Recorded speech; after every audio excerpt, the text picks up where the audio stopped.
And Tzav means command. God commands Moses to instruct the Kohanim to make sure that the fire on the altar never goes out.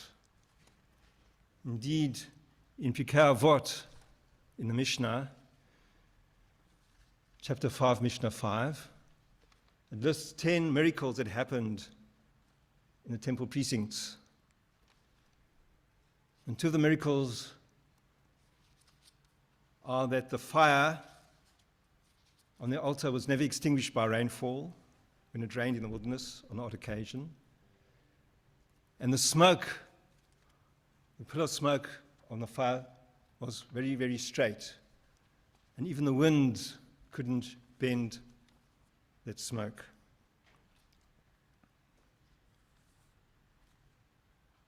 So you had the menorah, the ancient lamp, oil lamp.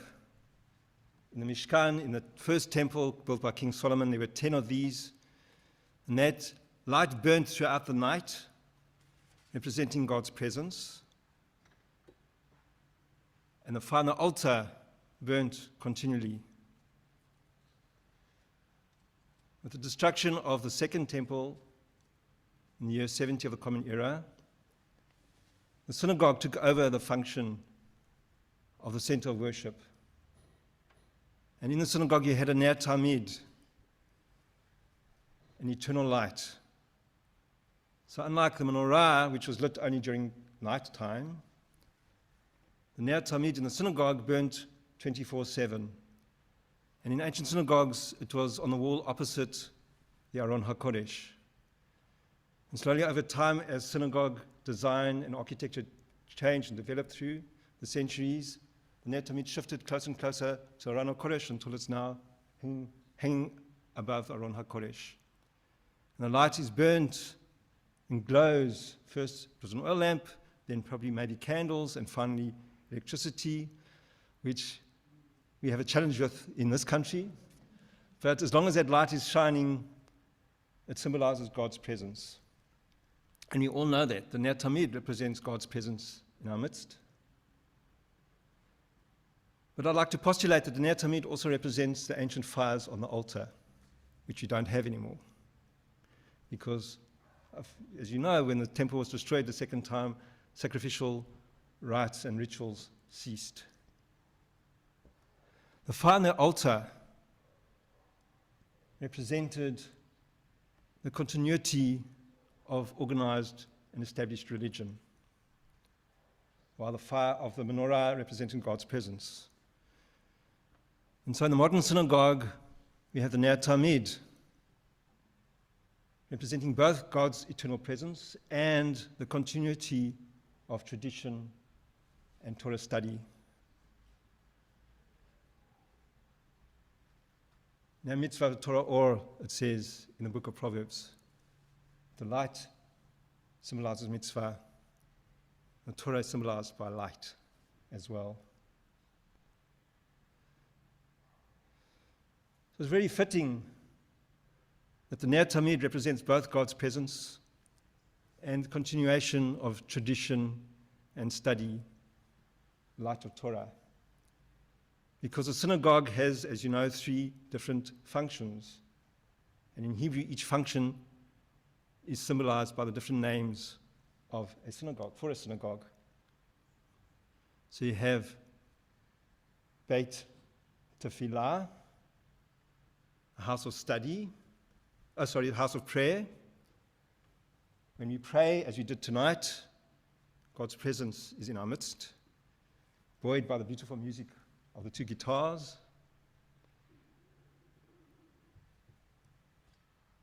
And we also know the shul as a Beit Midrash, a house of study.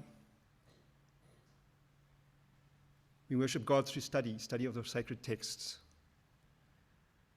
That's why my passion is to teach and to learn from my students, from the congregants that attend my shurim. We learn and study together. And of course, it's also known as Beit Knesset, the house of assembly, because when we assemble together as a community, God is in our midst whether we know it or not, or realize it or not.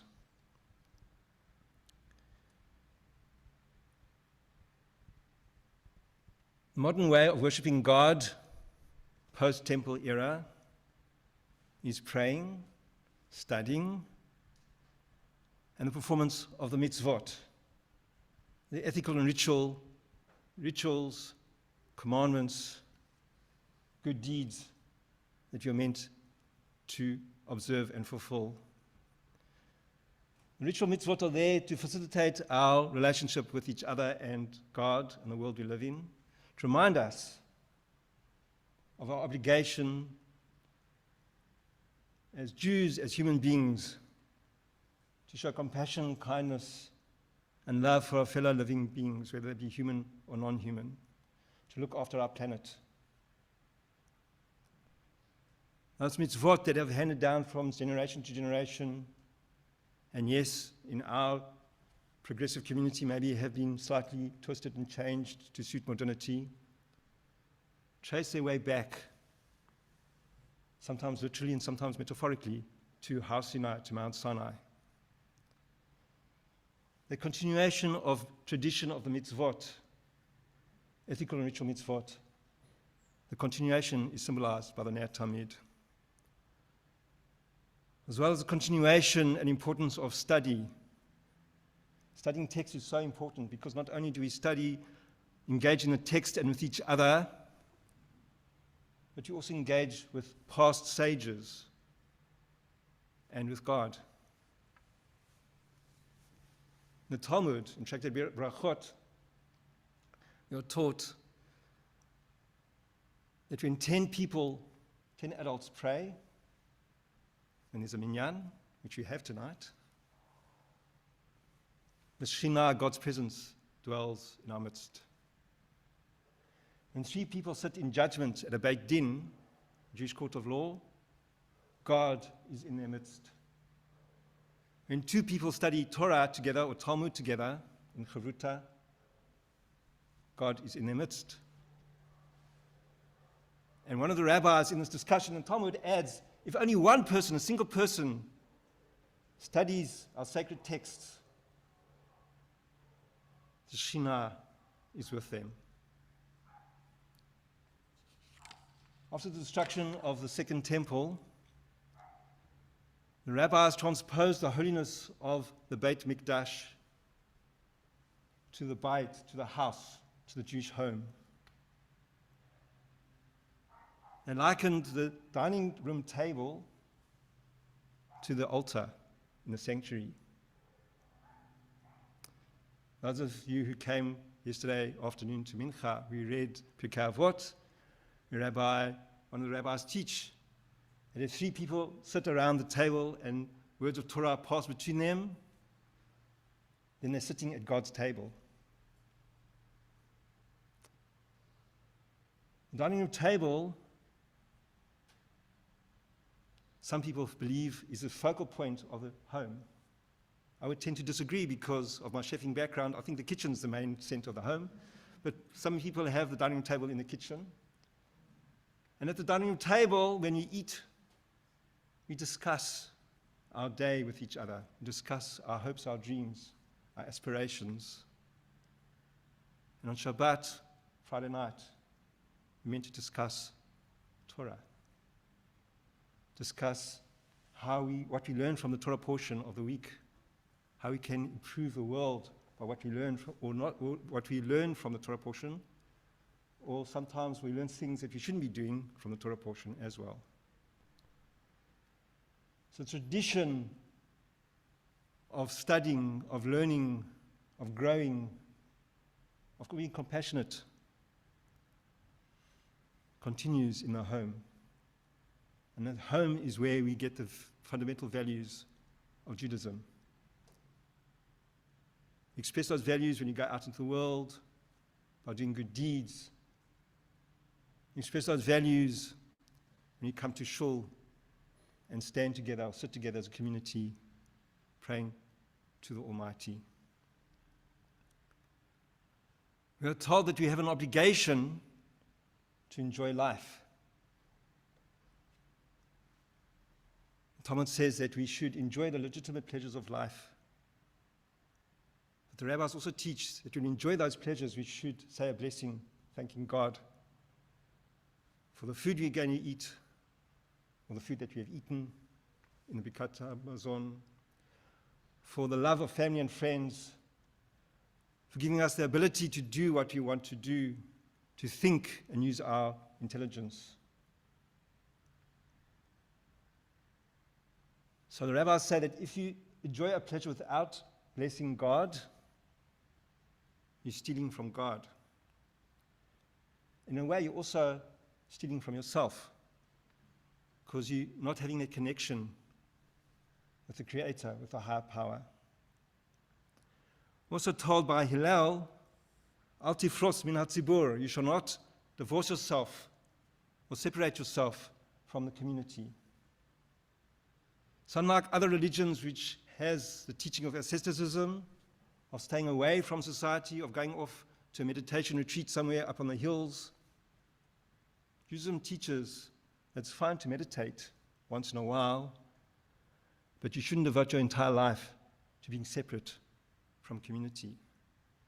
That to make a difference, to fulfill your potential as a person created B'Tselem Elohim in the image of God, you need to roll up your sleeves, get your hands dirty, and as a Hasidim would say, if you want to push a cart out the mud, you need to get into the mud to push it out. So we have a commitment to ourselves to enjoy life, to be healthy and thankful. And we have a commitment to others to uphold their dignity, their freedom. There are 3 festivals in which this idea is ritualized. We just celebrated Purim. And one of the mitzvot of Purim is matanot le'evyonim, is giving gifts of food to the poor. We shall soon be celebrating Pesach. And we start the Seder by lifting up the matzah and making a Aramaic declaration, halachma anyahi. This bread is a bread of affliction. All who are hungry, come and eat. Come and join our Seder. We think during Pesach, not only do we celebrate the historical exodus of our ancestors from Egyptian slavery, but we think of those in the world today who do not have freedom, are not able to express themselves for who they are, not able to observe their own religious identity. Some of us still keep an empty chair at our Seder table for those who cannot celebrate Pesach. And it's especially pertinent this year with those hostages in Gaza who cannot celebrate Pesach, cannot celebrate freedom because they're not free. And finally, on Sukkot, the very festival which celebrates our material well-being, it celebrates the good things of life, the harvest festival, the quintessential festival which the rabbis call in the Talmud, Her Chag, the festival. The tradition every day or night when we eat in the sukkah to invite guests, which pizin, which are, yes, metaphorical spiritual guests, but they should be real guests as well. That our sukkah is open for all who need help, all who need to be fed.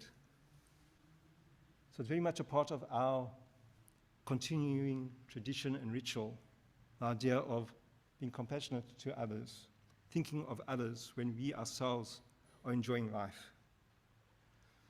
And so while, yes, the Second Temple was destroyed by the Romans in year 70 of the Common Era, and the sacrificial system came to an end, and Judaism, as we know it, Rabbinic Judaism was invented, while that fire on the altar was extinguished, and the smoke no longer billowed straight upwards, the continuity, the light of God's presence, the light of Torah, the light of compassion and mitzvot is still glowing.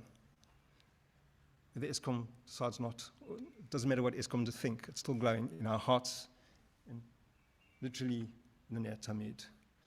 So may we continue, when we read Parshat Tzav, continue to make sure that the light, the fire of the altar continues to burn in our hearts, in our communities,